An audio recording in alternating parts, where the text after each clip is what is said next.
Supreme court की हालिया टिप्पणी आई है कि हम पुराने ख्याल के हो सकते हैं, लेकिन शादी से पहले शारीरिक संबंध बनाने पर सुप्रीम कोर्ट की सख्त टिप्पणी है।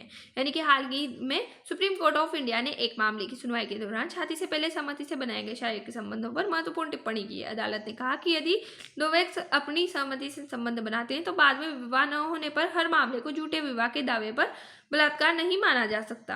मामला क्या था? तो ये मामला एक ऐसे रिश्ते से जुड़ा था जिसमें एक महिला ने आरोप लगाया कि एक पुरुष ने उससे शादी का वादा किया और उसी भरोसे पर दोनों के बीच शारीरिक संबंध बने। बाद में जब पुरुष ने शादी से इनकार कर दिया तो महिला ने उसके खिलाफ मामला दर्ज कराया। आरोप क्या थे? तो महिला का कहना था कि आरोपी ने शुरुआत से ही शादी का झूठा आश्वासन दिया। उसी वादे के आधार पर उसने शारीरिक संबंध के लिए सहमति दी। बाद में शादी न करने पर यह झूठे वादे पर सहमति मानी गई है।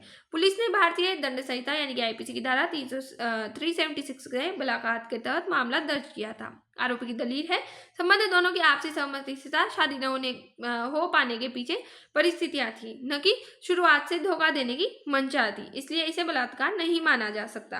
अब मामला सुप्रीम कोर्ट तक कैसे पहुंचा? तो आरोपी ने निचली अदालत के फैसले यानी कि लोअर कोर्ट के फैसले को चुनौती देते हुए सुप्रीम कोर्ट ऑफ इंडिया में याचिका दायर की थी। मुख्य कानूनी प्रश्न था, क्या हर टूटा हुआ प्रेमी संबंधित बलात्कार माना जाता है? क्या शादी का वादा टूटा अपने आप में अपराध है?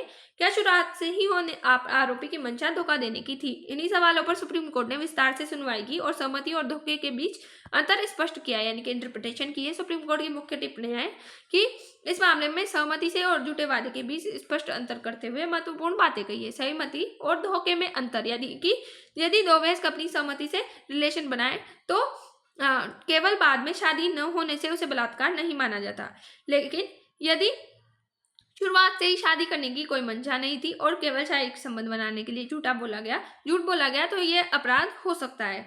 हर असफल रिश्ता अपराध नहीं, यानी कि अदालत ने कहा कि हर टूटे हुए प्रेम संबंध को आपराधिक मामला नहीं बनाया जा सकता। रिश्तों का असफल होना जीवन का हिस्सा है, इसे सीधे आपराधिक श्रेणी में नहीं रखा जा सकता। वयस्कों की स्वतंत्रता, तो दो बालिग व्यक्तियों को अपनी पसंद से संबंध बनाने का अधिकार है।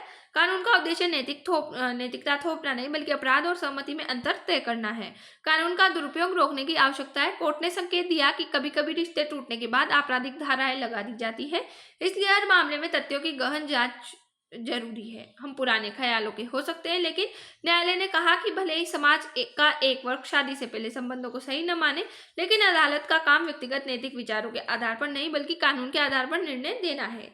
सामाजिक प्रभाव, तो युवाओं में संबंध की समझ मजबूत होगी, व्यक्तिगत स्वतंत्रता को बढ़ावा मिलेगा, महिलाओं की सुरक्षा और न्याय की आवश्यकता है, कानून और नैतिकता के बीच अंतर स्पष्ट होगा। निष्कर्ष, सहमति और धोखे में स्पष्ट अंतर जरूरी है। हर असफल रिश्ता अपराध नहीं होता।